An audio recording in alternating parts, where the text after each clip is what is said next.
Okay. Going live here in just a second. Good evening, everyone out there on YouTube land and also here on Zoom. Welcome to the public hearing portion of our school board hearing for pre-formal bargaining process. If everyone would please rise with me and say the Pledge of Allegiance.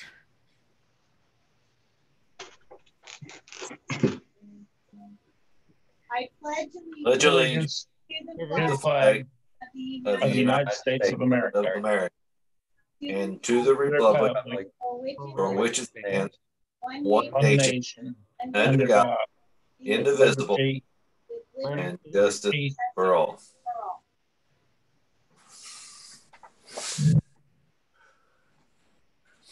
Thank you. Dr. Arthur? Oh, we have no public comments at this time. Thank you very much. I want to, I have a couple things I need to read this, but before I do that, I just want to remind everybody who may be watching, we are all off-site, and so that is the reason that we're not masked today. Just to be clear, in case anyone had any concerns about that if we were on property in our offices, of course we would be masked, but since we're in our own homes, I wanted to make sure that everybody was understood that. This meeting is a public hearing as it relates to the bargaining obligations of the Martinsville Classroom Teachers Association and the MSD of Martinsville School District. Tonight, I'm joined by Ms. Shannon Adams. She's in one of our squares, president of the MCTA. I'm Dr. Jay Arthur, the superintendent of the MSD of Martinsville, representing the MSD School Board. The purpose of this hearing is to accept any feedback members of our community may have as we enter into the formal bargaining season. This is not a question and answer format. It's simply an opportunity for community members to provide feedback to the MCTA and the school board. Formal bargaining per statute may occur between September 15th and November 16th for the current school year. There will be additional public meetings in the coming months for the general public to comment on what is hopefully an agreed upon proposed contract. Our school team looks forward to working alongside MCTA to finalize the contract. At this time, I'd like to remind anyone who wishes to speak to do so in alignment with our standard public participation rules. This will limit each speaker to 5 minutes maximum. Mr. Buckler will keep time for each speaker, and we will warn you at the 4-minute mark. Mrs. Adams, I want to reach out to you, and if you'll unmute, if you don't mind. Do you have anything you'd like to share before we ask if there are any participants? Just, you know, it's always a pleasure to work with our school board members and the administration for us to come to a collaborative agreement on the teacher contract. And I appreciate this opportunity to, you know, say thank you to the community for all of the great things that they do for our kids and the way that we support our kids. And I look forward to bargaining every year. It's generally some tough work, but good things come out of it. And so I think we'll be able to, you know, be collaborative again this year. And I appreciate the relationship that we have with each other. Thank you, Shannon. I would mimic all of that as well. At this point, I'm going to look to Mrs. Wilt. If you wouldn't mind unmuting. Are there any participants who wish to public speak on the formal bargaining process? No, there are not. There are not. Okay. At this point, we're going to close the hearing. That was quick. We're going to close the hearing, and I'm going to turn things back over to Mrs. Baugh to start our regular school board meeting. Okay. Thank you. So, we were going to close the public hearing portion, and I would like to ask for a motion to adjourn. I make a motion that we adjourn. Thank you, Dave. Is there a second? I second. Thank you, Debbie. It's been moved by Dave and seconded by Debbie. Roll call vote. Vote Debbie. Yes. Dave. Yes. Steve. Yes. Don. Yes. Myself, yes. Motion carries. This meeting is adjourned, and then we're going to go straight into our regular school board meeting. So welcome all who are still with us. This meeting is a meeting of the school board on Zoom for the purpose of conducting the school board business and is not to be considered a public community meeting. Opportunities for public participation will be permitted in accordance with policy 167.3. At this time, do we have anyone signed up to talk? No. No, we do not. Okay. So we will go into the consent agenda. If I could ask for a motion to approve the consent agenda. I move that we approve the consent agenda as presented. Thank you, Steve. Is there a second? I second. Thank you, Don. Motion has been moved by Steve and seconded by Don. Now take a roll call vote. Debbie? Yes. Dave? Yes. Steve? Yes. Don? Yes. Myself, yes. Motion carries 5-0. Next, we have other business, and I will hand it over to you, Dr. Arthur. Thank you very much. We have a little bit of a busy night tonight between other business and superintendent's report. So hang on here as we jump into things. First thing I want to do is turn things over to Mr. Buckler, if he wouldn't mind updating us on the calendar, giving us a calendar update and letting us know what this item is about. And I may ask for a motion after he's finished. Absolutely. Good evening, everyone. This is just a change to the calendar as we adopted it for the 2021 school year. We adopted this calendar long before we had any of the current situations set in. And so my recommendation would be that we had built in October 1st as an e-learning day. Clearly, we are already using e-learning days. And so I don't feel that we need to have that built into the calendar. So my recommendation would be that we just remove that. I believe it's a Tuesday, if I remember correctly. It does not fall on a Wednesday, which would be an e-learning day that week anyway. My recommendation would be at this point, we're hoping to be green and in session at that time, and that we would just make that a regular school day. So at this point, I'd like to ask the board to entertain a motion to approve the calendar change, please. I would, at this moment, ask for a motion to approve the 2020-2021 calendar update, please.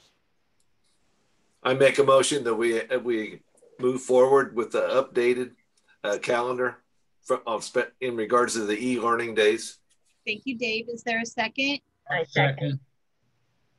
Thank you, Debbie and Steve. The motion has been made by Dave and seconded by Debbie, and we'll do a roll call vote. Debbie? Yes. Dave? Yes. Steve? Yes. Dawn? Yes. Myself, yes. Motion carries 5-0.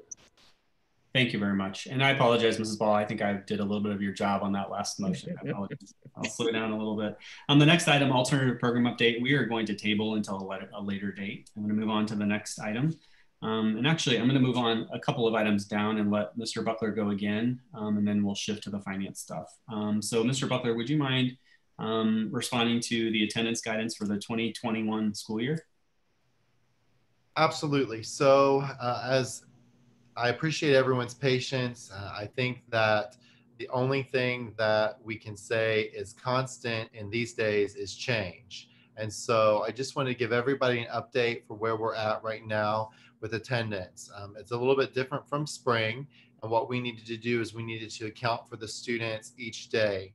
And so at this point, what we're doing for attendance is we're asking all of our students to do a daily check-in or check-in depending upon the grade level of the students. It could be multiple times with their teachers, but answering an attendance question that would be pretty quick. My hope is that if it takes more than 30 seconds to do that check-in, it's taking too long. We're opening that. We're encouraging our teachers to provide those questions by 9 a.m. and then giving our students until 9 p.m. to make that response. And then the teachers, their first task for the next day is to follow up on attendance for the boys and girls, the students that had checked in the day before. So at this point, that's what we're doing moving forward. We're also, to be quite honest with everyone, we're still working through what work completion looks like. Does that count as attendance? But we're really wanting to have a formal way that we're keeping track of all of the students every day. And this seems like a great starting point. Again, I ask for everyone's patience as we continue to work through things and make things improve. Quite honestly, we're in uncharted territory and really need to be open to making changes as time goes on. But that's just a quick update so the teachers know that they're, to recap quickly, the teachers are providing a question in the morning. We are asking our students and their families to respond within that 12-hour window, 9 a.m. to 9 p.m. And then the teachers are actually completing attendance for the previous day when they come in. That's just a quick update on the attendance. If anybody has any questions, I'd surely be happy to respond. Have they started doing this already?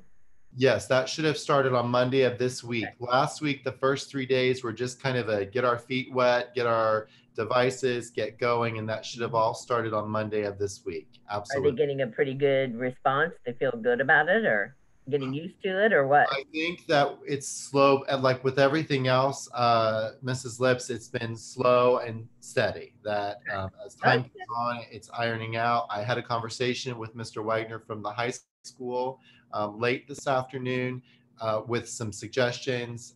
Again, this is something that could quite possibly look different once we get into yellow, but so far so good.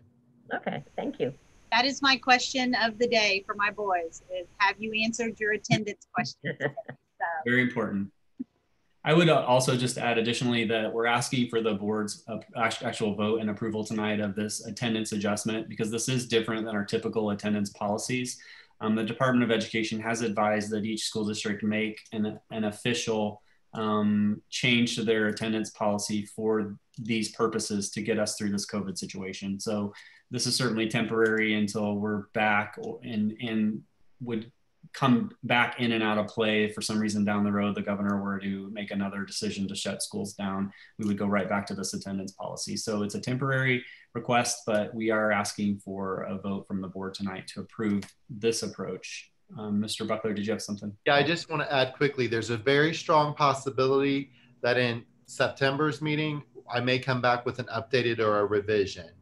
Again, like I want to reiterate, we're not trying to be locked in, but really as we go, if we need to make this better or make some adjustments, I just want to kind of throw that out to you all and then to the greater community that we're being as flexible as we can be. And so since this is our first time to try this, we actually may find something that works better or that this needs to be adjusted. But this is a great starting point for us, that we have that accountability piece. And I want to say again that it's really, I'm hopeful that, like I said, 30 seconds or less, it's just your daily check-in.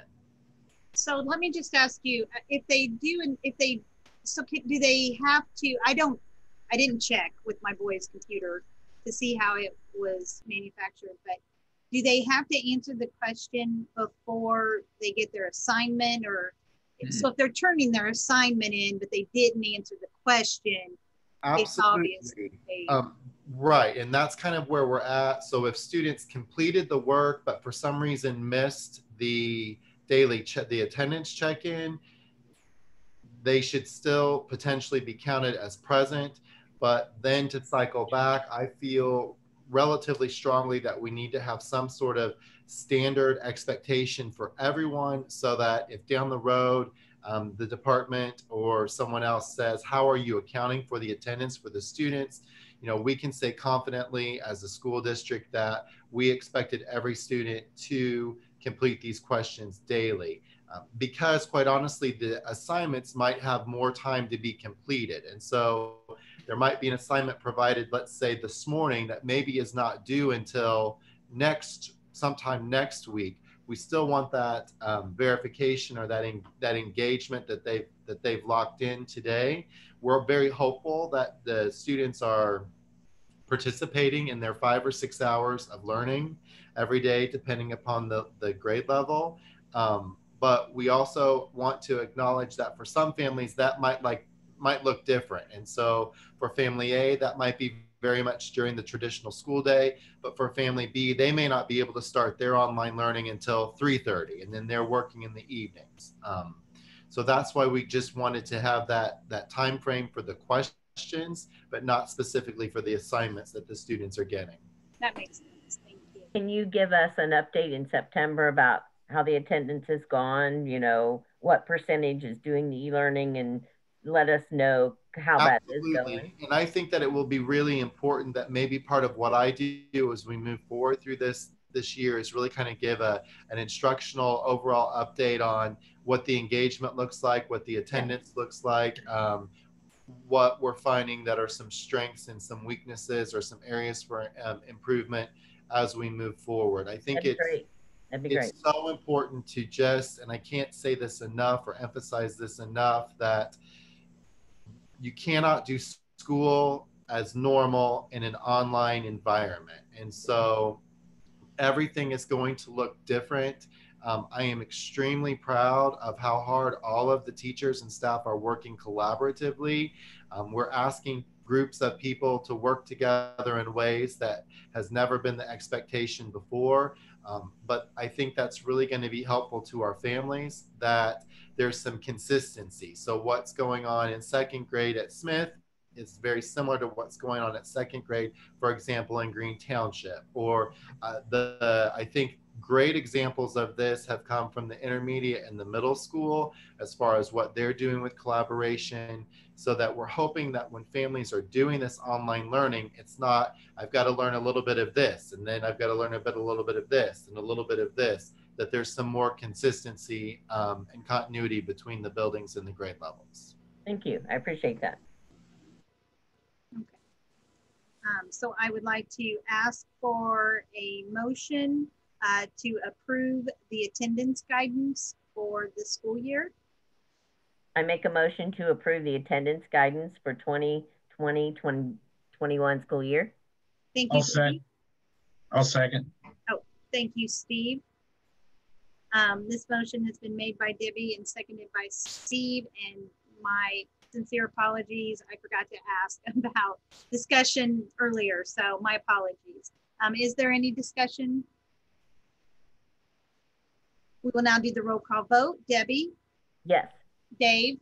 Yes. Steve? Yes. Dawn? Yes.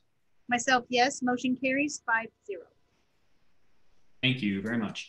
I'm going to shift to Mr. Ogden, and I can speak to the ECA if you would like for me to. I'm kind of putting you on the spot, or if you would like to let him unmute here.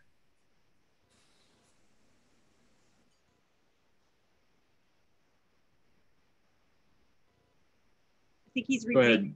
Sorry, Jake. Go ahead. I'm trying to pull it up on my other computer. So okay, go ahead. No problem. The next item is the ECA fiscal year 2020 financial report. One time a year, we're required per State Board of Accounts to do sort of an annual accounting. And so this is accepting the ECA fiscal year 2020 financial report.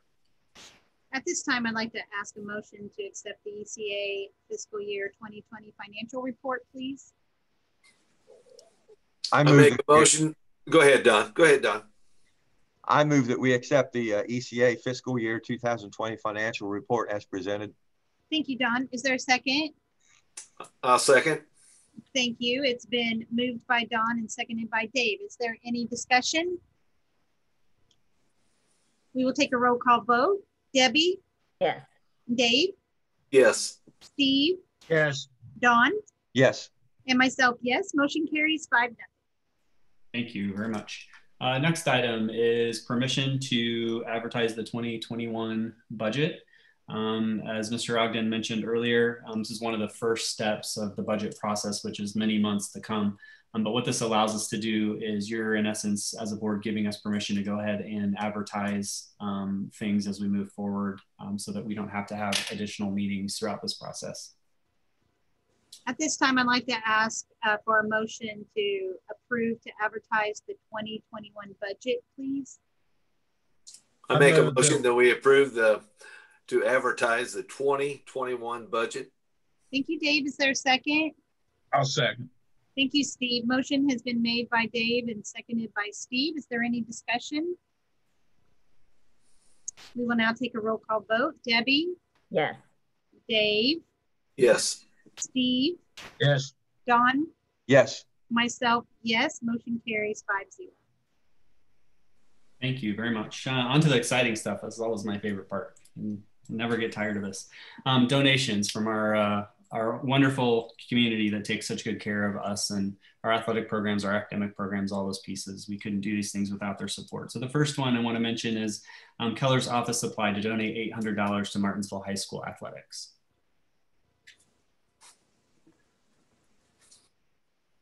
Oh, I'm sorry. That's okay. I thought we did them all at the end. My apologies.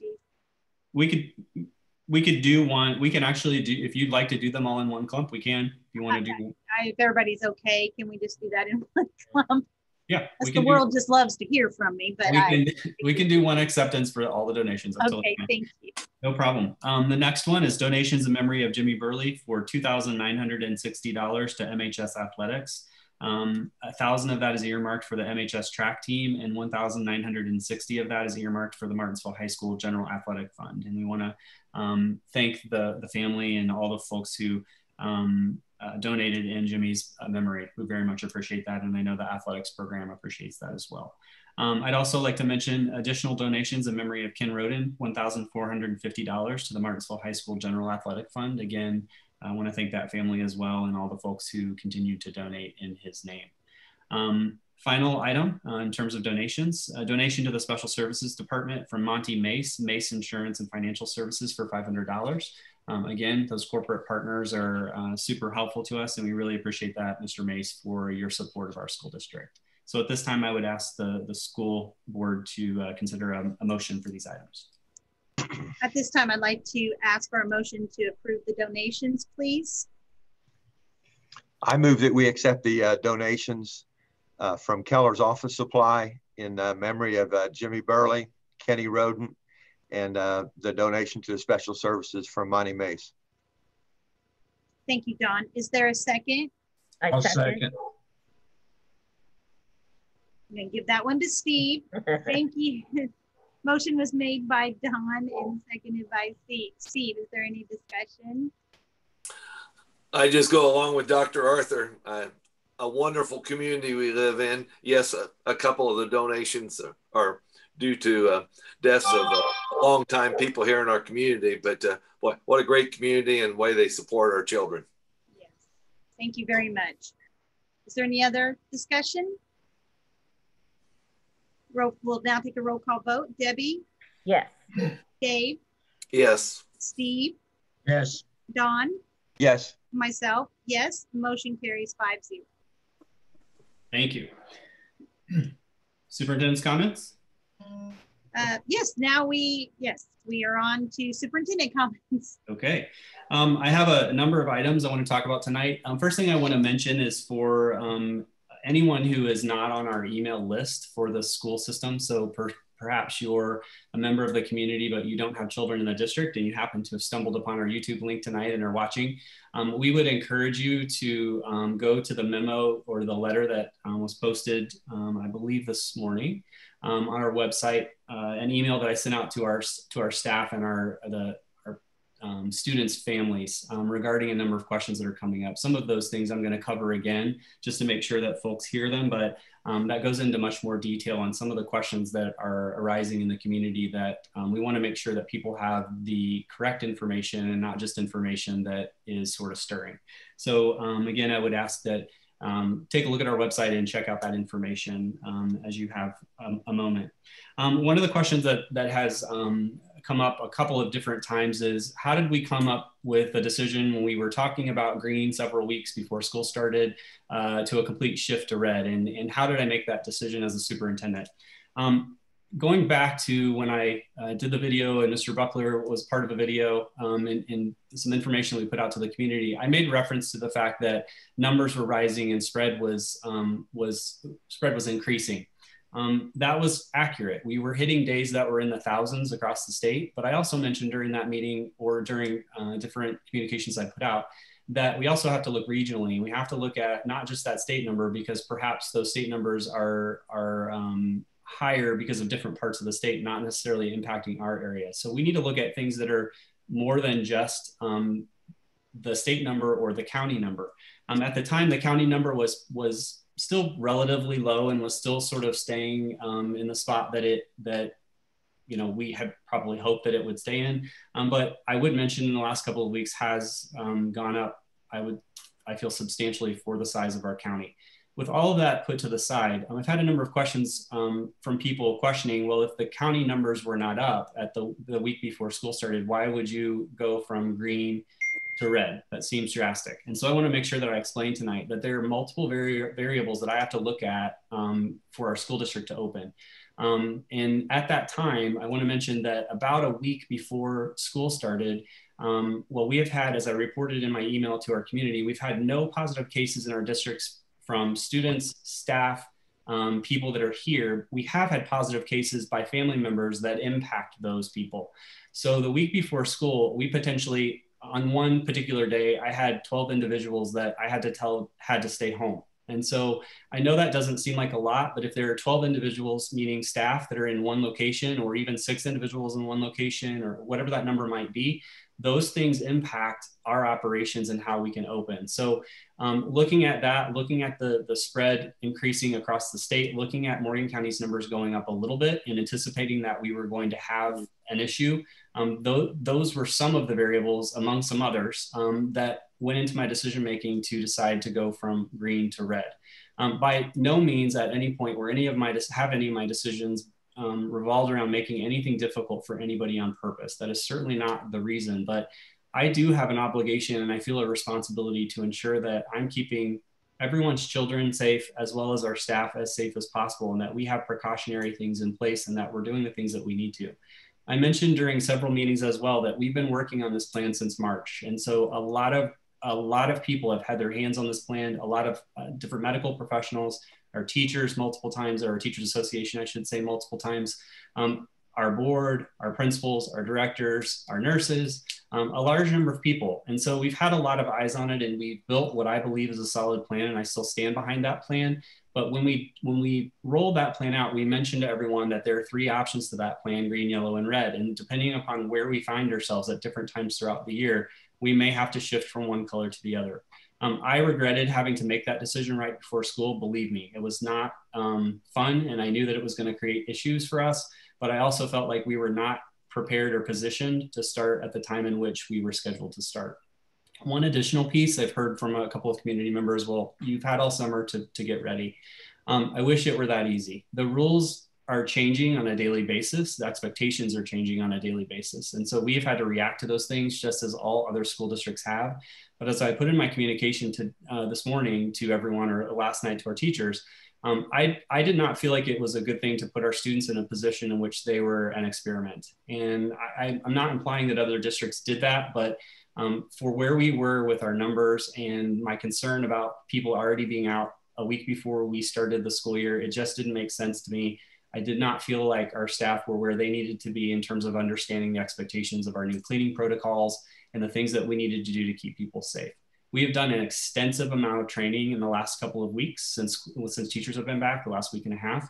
And I feel much more confident that we will be prepared to start school on yellow on August 31st and slowly move back in with our 50% model. And so we are on track to do those things. The only thing that would change that would be if the governor were to make some sort of decision that would overstep public schools, which I do not anticipate, or if as a county, the Morgan County Health Department felt like it would be unsafe for us to open. So I believe families can count on, for the most part, us starting on time as we've proposed that new schedule. Again, August 31st being our switch to yellow as we've planned. So hopefully that puts that to rest in terms of sort of the process that we went through. But if there are additional questions about that, we do have a pandemic coordinator, director of student services, Audrey Jackson. She's actually in one of the squares right now that I know is willing, and we have a whole team of people who are willing to answer questions if you have concerns about that plan. But we are moving forward as scheduled. I do want to talk a little bit, we're going to come back to some other COVID things in a minute, but I do want to talk about the funding issue that's out there right now. There are threats currently to public school funding. There's no doubt about that. The governor has on more than one occasion stood before us publicly and has said that he is motivated to ensure that public schools are 100% funded, both kids that are virtual as well as kids that are in person. I want to assure you that all of our decisions and the board support or the support I've asked from the board have been all about students and not about how much money we are going to get from having kids either in person or not.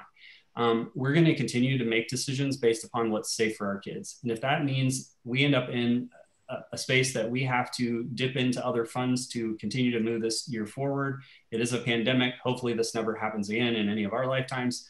we may have to do that, but we're going to always err on the side of safety, and we're not going to make decisions based upon funding. Based upon that, I do want to bring to everyone's attention that there is a statutory law, meaning the law has to change. And there currently is no session scheduled until the regular session of January. So we may not have any clarification on what's actually going to happen with funding until after the January session happens. And Republicans and, I'm sorry, I shouldn't say this, the Senate and the House is a better way to say it. The Senate and the House will have to agree on some language to make those changes, and the governor would have to sign that bill. So we have a lot of steps before funding is actually solid, and we know that we're truly going to get 100% funding for either of these things. But again, I feel confident that the school board that's on the screen are going to support whatever it takes to make sure that our kids are safe and that we get through this year in a safe manner. So while we are certainly watching funding, and I'll be honest, it is frustrating that we're having this conversation right now and that this has sort of been put in our laps, we are going to continue to make the right decisions for kids. An additional piece to that, as Mr. Ogden mentioned in an earlier board workshop that we had at 5:30 regarding our finances, it's not a threat. It's already in place. The governor's workforce development folks have already put out a memo to school superintendents. It came out first in June, and then it came out again in August with revisions. Students taking career tech education classes, if they don't hit a certain threshold of in-person learning dates, potentially our funding will be impacted in that way as well. And that is another funding source to our budget. And so it is imperative that people understand that depending on how this year goes, our funding will change based upon whether we're in school or not. But again, with CTE as well, we are not going to make decisions based on funding, but I do want people to know that it is impacted by days that we're in school or not. I'm gonna make a shift to the next item. We've had some questions about our decision to have some split classes across the district. I want to reassure parents that it is common practice across all school districts. Everyone I've been in, Mr. Buckler has been in a couple of different ones. Mr. Ogden has been in a couple of different school districts. It is common practice for school districts to balance loads of students up to the last minute. And sometimes we don't know enrollment numbers. So while people may enroll or may put their name in for enrollment, we may get up to the first day of school. Sometimes it's unfortunately into the first week or second week of school where we find that a teacher may find themselves with 7 or 8 students. What we may also find is that across town in another school, we may have a class with 32 students. And so we have an obligation to taxpayers and to our school community, to our kids, to make sure that we're balancing things and that we're balancing where our teachers are to support kids in the best way that we can. And in some cases, that means creating split classes. And so it is not uncommon from year to year for us to have split classes.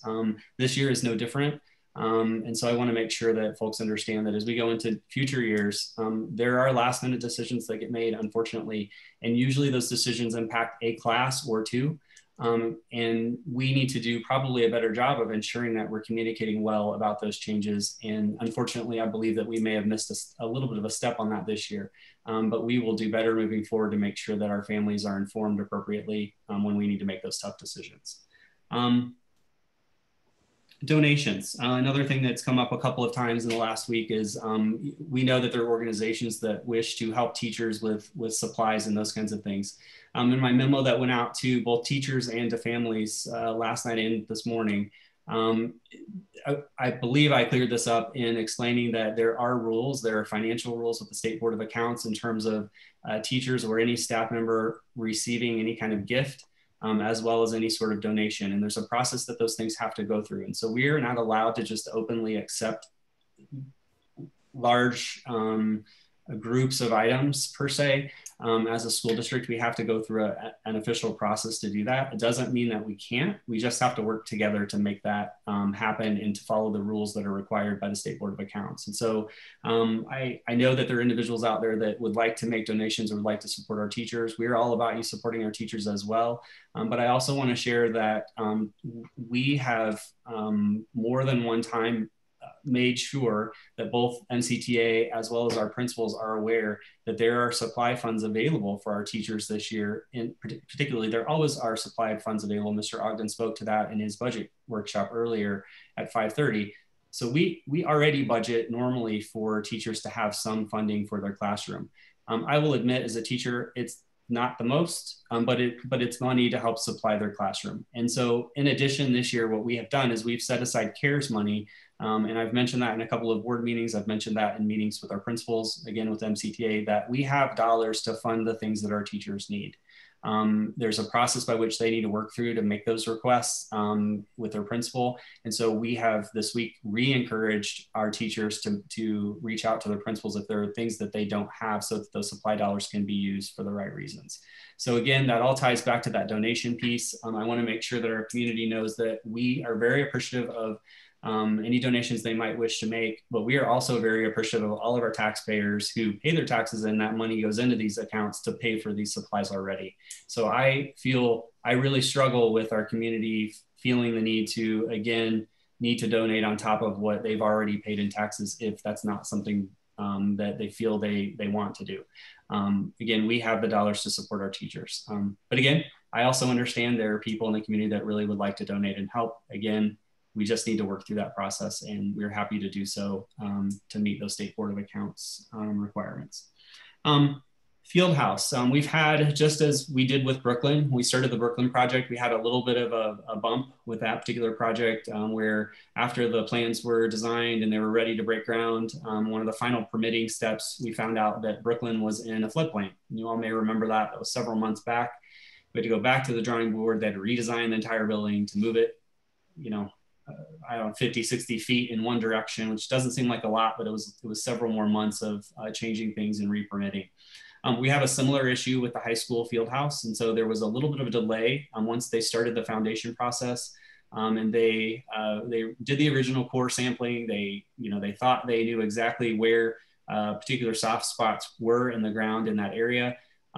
They started the foundation process, and when they started digging, they actually found some additional spots that they were not aware of. And so with any project, this is normal. We run into things that with any construction project, you run into things that you didn't anticipate, and that's why you build contingency funds into your project. So we have contingency funds for this very purpose, for sort of emergency things that happen with this project. And so we will be dipping into, or we have dipped into those contingency funds to shore up some foundation issues to ensure that that building lasts way longer than probably all of us on this screen. And I'm confident that we're where we need to be. I know that Mr. Arns has been working with the city as well as our contractor in the state of Indiana. That project, of course, has been properly permitted as any project that we do.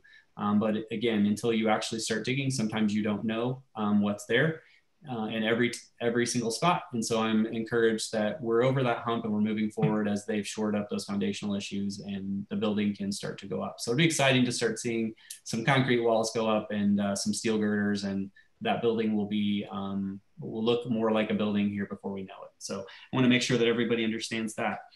Bleachers, super excited about this. They look sharp. The bleachers at the high school, they're scheduled to be done tomorrow on the main floor. So tomorrow we should be able to hold contests in the gym, anything that only requires the floor and the floor level bleachers. And then we anticipate about a month from now bringing to you a celebration that we're done with the whole project. So, and that hopefully is worst case scenario. Hopefully it will be done even sooner than that. But I don't like to overpromise when it comes to construction projects. So we're super excited. It looks really, really nice. And I think our students, our families will be really proud of the upgrades that we've been able to make to that, that area. And we have a surprise or two too that I'm not quite ready to put out there, but I think we've got a surprise or two that I think will please a lot of our fans when they come to that first volleyball match, first basketball game, et cetera. So look forward to sharing more with you about that. Next, I want to turn things over to Kip Staggs, if I see his picture there, and Audrey Jackson. And I'm just going to let you guys, if you want to take a few seconds to talk about the athletic changes and the athletic plan as it relates to COVID and what people can expect if they come to events. Well, thank you, Dr. Arthur. And I hope that you can hear us. We can. Okay, perfect. Well, I just wanted to share a little bit of where we've been, where we are, and where we're going. It seems that March 13th was literally years ago when we were shut down. And in April and May, we really looked at returning to play for our student athletes looked relatively impossible. With the guidelines that were being put forth, with the restrictions putting in place, it really looked different for what we were used to. But fortunately, in June, we started to develop a plan that was set forth by different agencies, and we were able to start thinking about how to bring student athletes back on campus. And July 6th was really a great day for our student body.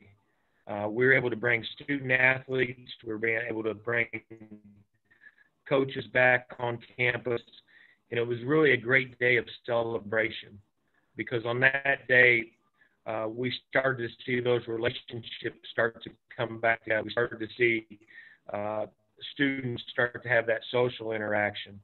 So it was really a good day for all of us at that point. But in July, over a 4-week period, we took a very gradual process where our goal was conditioning and help to mitigate the spread of COVID-19. We monitored the health and safety of student athletes. We worked on skill development, team improvement, development, and we started to get ready for competition. And thus that pushed us to August 3rd. On August 3rd, it was the first official day for our fall teams to practice. And when we got to August 3rd, that exhausted the opportunity for our winter and spring teams to be on campus. And so we really started to think about how we could now start, how we're going to bring spectators to our campus, how we're going to facilitate contests. And so our first goal was just to have the opportunity to play, bring kids back on campus, get them in shape, and work on the opportunity to play. And then so on August 11th, the Morgan County schools met with Steve Lyday from the Morgan County Health Department, and he gave us some guidelines. He gave us some suggestions. He gave us some parameters of how we can bring spectators and fans back to our campus. And then on August 13th, our plan was approved, and those that have not seen it, they can go to goartesians.com, and it's published there. But what some people will find is that all of these programs and plans are not the same. So as we look at athletic spectator guidelines, there'll be some differences. For example, our indoor capacity is at 250, but our volleyball team went to Indian Creek on Tuesday, and that capacity is at 575. Our football team went to Columbus East last Saturday, and we were allowed 250 fans to be there. And then tomorrow, our football team will go to Bedford, and that capacity limit is 300. So we see that plans in different counties are different in terms of what we can do. Since that August 11th, 13th timeframe, we've been able to put some new options out there for our spectators and fans to make it easier for them to attend games. The first thing we did is we unveiled an online all-sport pass renewal program where those that have carried the all-sport passes for a number of years can go online and they can renew that pass without coming into the building. And then just in the last 2 days, we've unveiled the opportunity for people to buy a single event pass or ticket for certain events. So last night we sold 33 tickets online to Mooresville and Martinsville fans. And we'll continue to have that opportunity for people as we move forward. And so as we've looked at these online opportunities and we've considered our ticket platform and we've looked at the restrictions that's been set forth by the DOE, the IHSA, different agencies of Morgan County Health Department, we've really tried to respect all groups that have been traditional followers of Artesian athletics, our all sport holders, our parents, our students, our gold card members, our faculty members, You know, how does it all fit within the Spectator plan? And so we feel like after reviewing data over the last 2 weeks that we can respectfully bring people back on campus for all of our events safely and stay within our capacity limits as set forward. The one exception, however, is Friday night football. Friday night football will give us some challenges, and we'll not be selling tickets at the gate, but we're still going to offer those opportunities for people to attend. The all sport ticket holders, the parents, the students. But, you know, we have to place some limits on those subsection of those groups.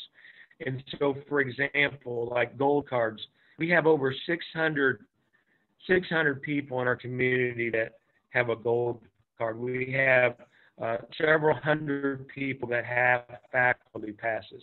And if we allow all of these groups to come freely to our contest, then we're not going to be able to meet our goal or stay within our standards set forth by Steve Lyday and the Department of Health.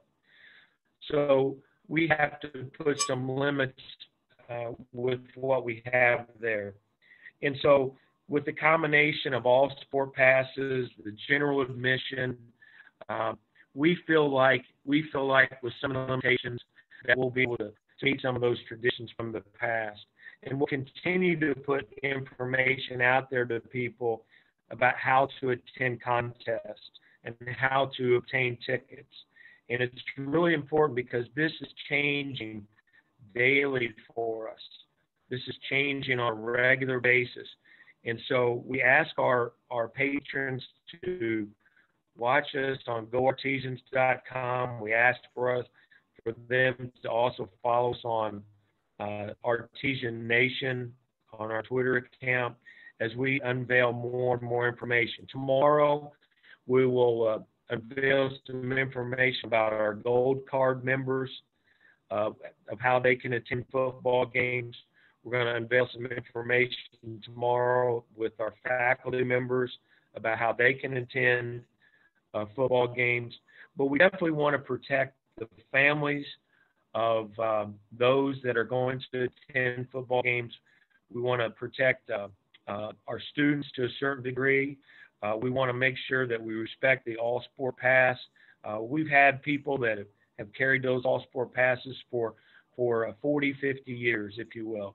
And so we want to respect that group as well, while also maintaining the traditions of what we've also done in the past. We want to have a good experience for our student athletes, but we also want it to be safe. We ask all the people to wear masks, entering with social distancing. We continue to ask to stay home if you're sick, and I think Audrey can add to some of that as well.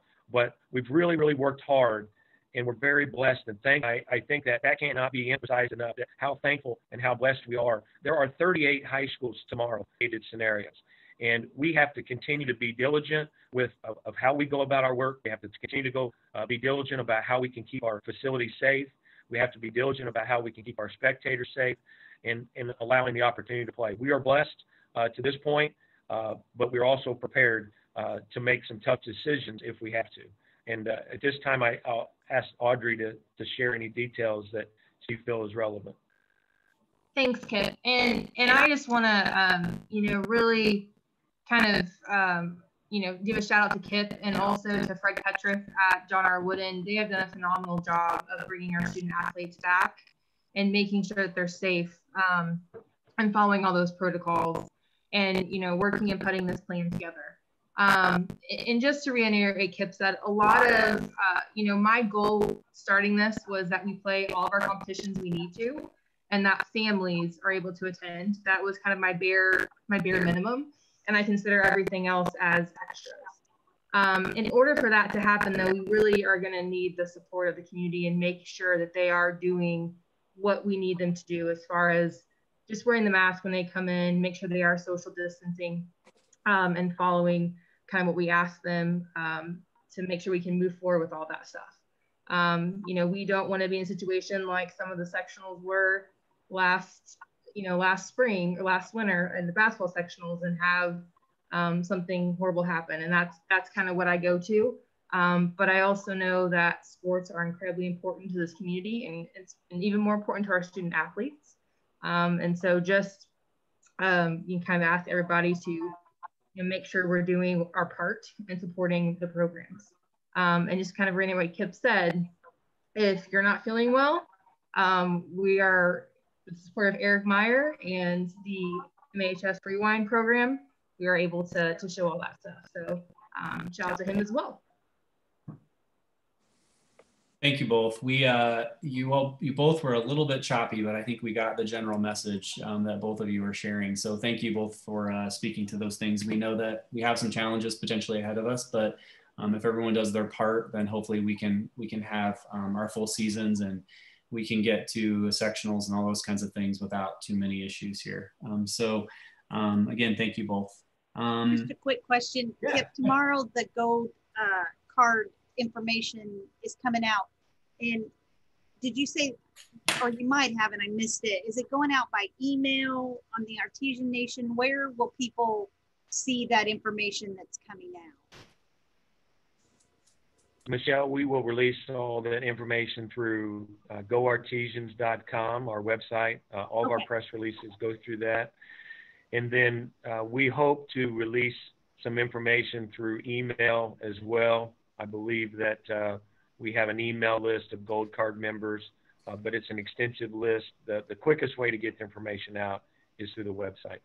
Okay, thank you. And since it's frowned upon for me to be watching Rewind while I'm conducting a school board meeting, is there a score of the volleyball game? Well, I know that currently Mooresville Soccer is ahead 1-0 at home, and about 10 minutes left in that contest. And the Center Grove volleyball game, I know we lost in 2 in JV. Awesome. Thank you. Thank you, Audrey, as well. Thank you both. Before you jump off, I want you to hear this next item. We received, I always like to share these because I think these are super important. We had an opposing team make the effort to go into the IHSA system and report our football team last weekend at Columbus East for their exemplary behavior. So I always want to make sure that we are bringing attention to anytime any of our students go, particularly, we always want them to behave everywhere they go, but particularly when they're on the road and they're representing Martinsville, that means a great deal. So I want to real quick read something that Columbus East put into the system. Coach Brian Duggar was very helpful in assisting me with our Board of Health COVID-19 policies. Coach was easy to work with. His players were extremely respectful to our wishes, which set an example for the Martinsville community. In addition, because of locker room restrictions and the Martinsville football team had to use our indoor locker rooms, the locker rooms and the gym floor they had to cross to get to the locker rooms were clean and well kept after they left. I'm grateful for Coach Duggar's professionalism and true character he displayed throughout the day. So those are those things that really mean a lot, sometimes even more than awards and all those things when we get unsolicited feedback from other schools telling us that our kids did great. So Kip, if you could get that word back to Brian, we really appreciate him and the football team and all the coaches for being great models for our gentlemen.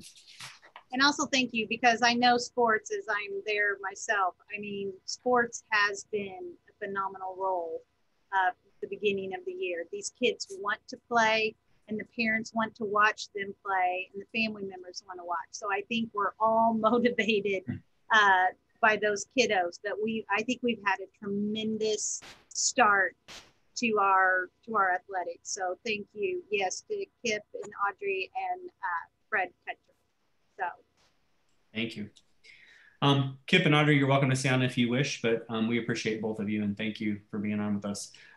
All the additional items I have here are celebrations I'm super excited about. So the next item I want to talk about is it came to me today that Mr. Buckler, which he's this is going to probably embarrass him a little bit, but Mr. Buckler spends a lot of time writing grants and making sure that we have the funds and we have the things that we need to do, or the resources we need to support the programs and things that we're trying to put in place that continue to move us in a direction of best practice. And so I'm super excited to announce at this point, 13 months in, he has helped us get over $750,000 in grant dollars. So those are free and clear dollars. These are not dollars that are through tied up in things that, that require lots of red tape. These are things that allow us to do special things for our kids and our teachers. And we're super excited that a large amount of that, which I mentioned in a previous school board meeting, was receiving the Career Ladders grant, which allows us to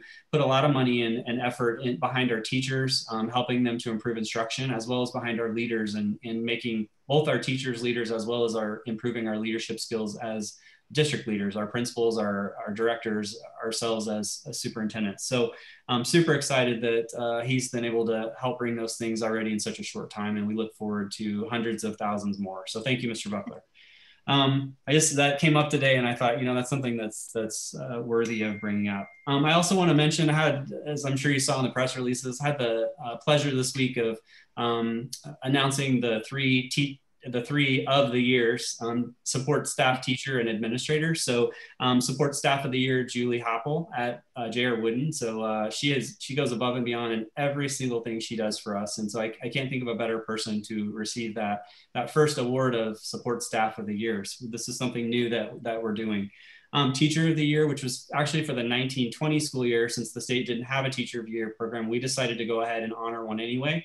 We felt like that was important in our district and that we continue that tradition. And so we chose Rick Hansen, again, another person in this district that will do anything he needs to do to support kids. And so Rick is a teacher at John R. Wooden as well. So they were pretty lucky this year. They had 2 individuals out of the 3 that we named. And then finally, Administrator of the Year, Kyle Stout. I could probably sit here for an hour and talk about all the great things that Kyle brings to our district and things that he does for families and things that he does that people don't even know he's doing. He is one of those people that truly has a kind heart and is taking care of families even when we don't know he's doing it. So Kyle, we appreciate you. We appreciate Rick, and we appreciate Julie a great deal. And congratulations to all of you. Special thanks and actually just recognition and sort of a bittersweet goodbye.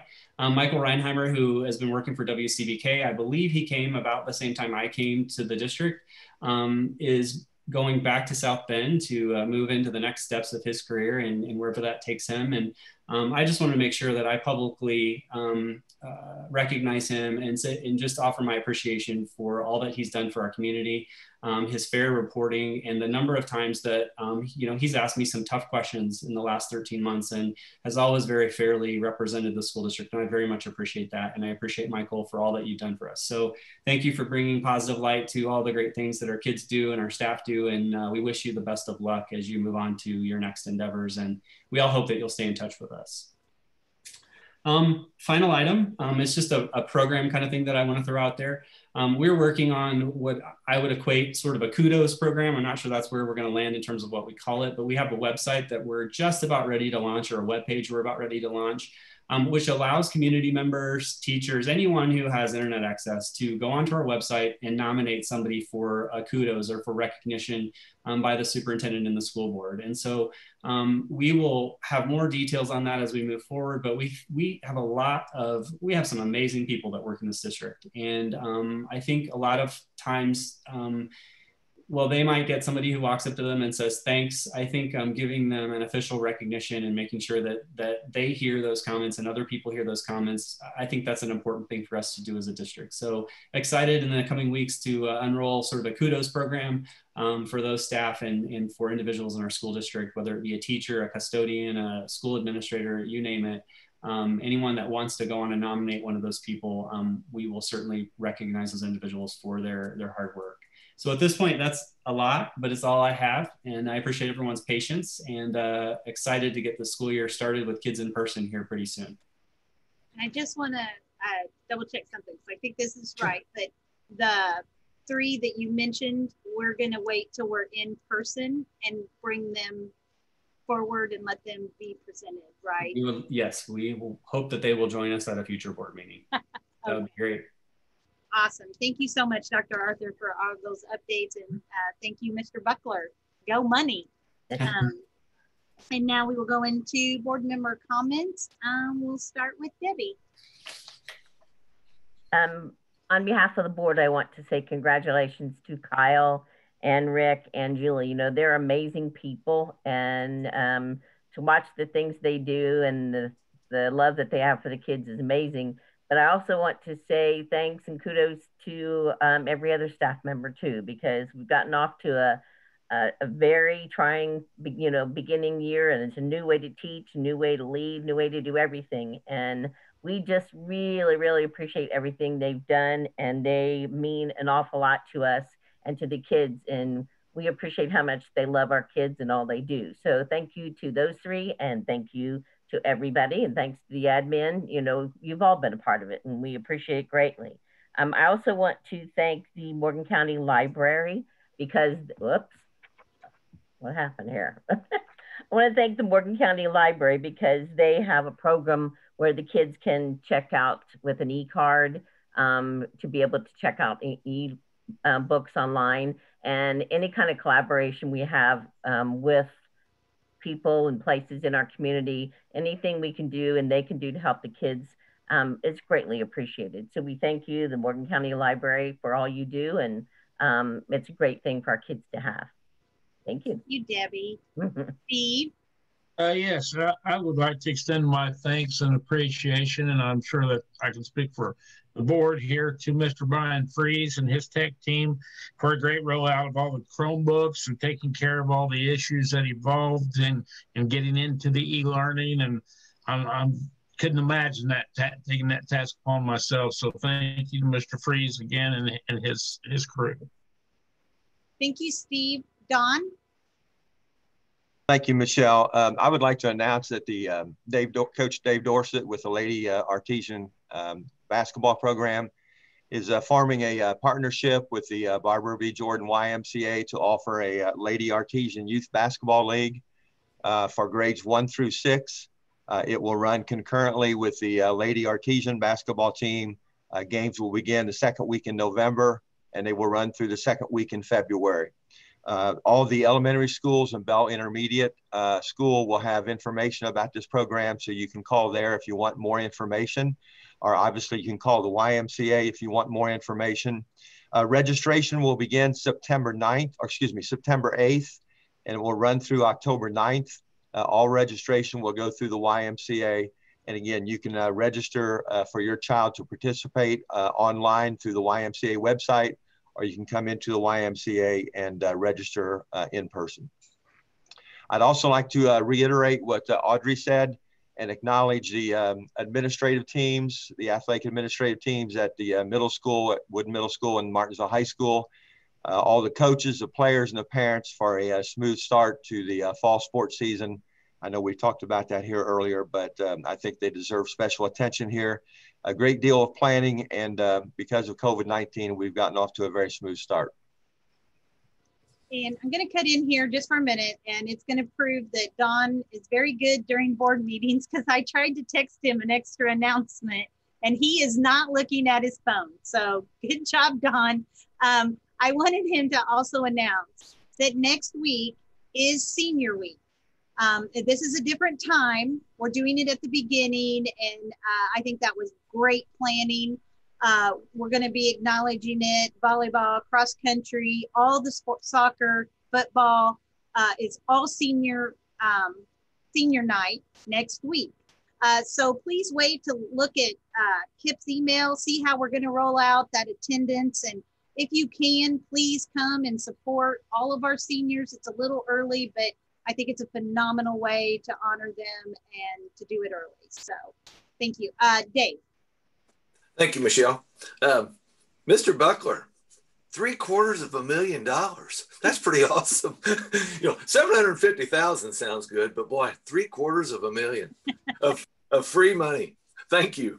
But the Artie Cafe, you know, we've talked about a lot of stuff this evening, but boy, we haven't talked food. And Kurt Bodell and his staff have been busy all summer, and they're still continuing to be busy. The Artie Cafe, led by Kurt, they're handing out 5 breakfasts and 5 lunches during this e-learning. This is a one-time handout. It's going to be a drive-through on August 24th. The drive-through is going to be on August 24th, but you need to sign up. Unfortunately, you need to sign up by tomorrow, August 21st. That's tomorrow, Friday. More information is on artiecafe.org or the school's website. So please check that out. And what I understand, those are great meals. They can fill you up. So check those out. Also, a new program, Family First. It's through Youth First. And they're launching a program for students age 7 through age 17. So they'll be able to stay connected during this pandemic. This program runs September 10th through September 19th. Likewise, more information is on the MSD of Martinsville's Facebook page. And boy, listen, all these announcements here this evening.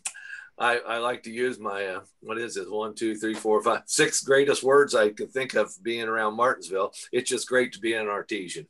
So thank you. I don't know if it's ever been said, but gosh, Dave, you should be on radio. All right, so I'm last. Tonight, I wanted to acknowledge a group of parents and guardians. My family, along with many others, dropped their Artesian graduate off at college for the first time. Some second, third, and fourth, and so on. Some watched as they boarded a plane to go off to basic to serve our country. And some left to start their internships. You always hear this saying, give them roots to remind them where they're from, and wings to show them what they can become. The one thing that no one ever tells you is how much the view of watching them take flight hurts. You are excited for them and oh so proud, but this description is nothing less than a huge blow to your gut. So to you guardians and parents, my heart aches with you tonight. I had to have James promise me he would give me at least 48 hours before he went and enlisted. To those parents with kiddos still in school, we're going to see normal again. I really, truly believe it. We're going to get back to rushing here and there, eating at 9 and 10 p.m., putting so many miles on the car each week. So no, while there is a pause, as someone who is going home to a not so full nest anymore, spend that extra time with them while you can. And with that, I promise you won't regret it. And with that, I want to thank everyone for tuning in on Facebook Live and Zoom. Our next school board meeting is September 17th, 2020.